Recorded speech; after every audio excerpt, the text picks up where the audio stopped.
तपोवन नदी पंचायती अखाड़ा श्री निरंजनी में आपका स्वागत है। अभी अभी आपने हमारे जो सचिव हैं, अखाड़ा परिषद के अध्यक्ष हैं नरेंद्र पुरी जी, उनसे आपने बात करी है और उन्होंने आपको सारी डिटेल में बताया। देखो, माघ मकर रवि गति जब हुए तीर्थपति आए सबको।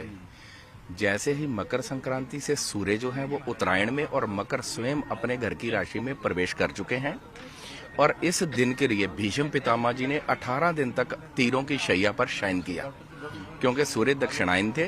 गोलाकार में घूमते हुए जिस मकर राशि का इंतजार करने पर ही भीष्म पितामह ने अपने इस सभी इच्छा मृत्यु का उनको वरदान था।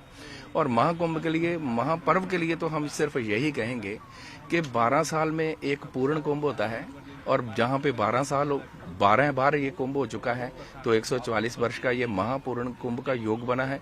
और इस योग के लिए हम तो यही कहेंगे कि आप आध्यात्मिक रूप से, मानसिक रूप से, हमारे यशस्वी मुख्यमंत्री योगी आदित्यनाथ जी ने, हमारे यशस्वी प्रधानमंत्री नरेंद्र भाई मोदी जी ने डिजिटल कुंभ का जो शुरुआत करी है, उससे पूरे विश्व के कोने कोने में वासुदेव कुटुंबकम का जो संदेश गया है, मैं यही कहूँगा कि ये कुंभ अमृत कुंभ है, अमृत स्नान है।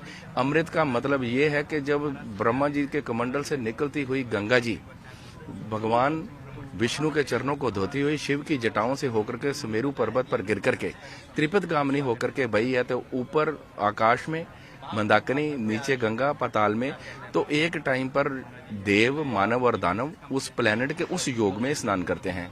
दूसरी बात, हमारे यहाँ पर ये कहा गया है कि 33 करोड़ देवी देव, 33 करोड़ नहीं है, 33 कोटि, 33 तरह के देवी देव हैं। और ये प्रयाग का ही प्रभाव है, जिसको तुलसीदास जी कहते हैं कि कह ना सकूं प्रयाग प्रभाव।